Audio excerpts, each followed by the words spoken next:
Hello guys, welcome back to our channel. In today's video, I'm going to show you how to fix paused Google app in your mobile device. First, you have to go to the settings and look out for the app management right over here, and then go to the app settings, and you have to look out for the Google app here, and here we could see tap on that option and go to the storage and cache.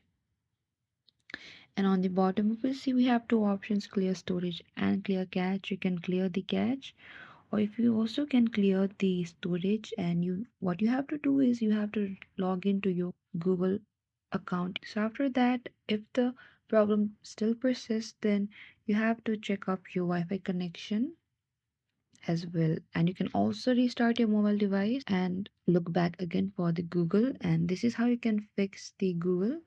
And thank you for watching this video. I hope I could help you. Don't forget to like, subscribe, and hit the bell notification icon for more upcoming uploads.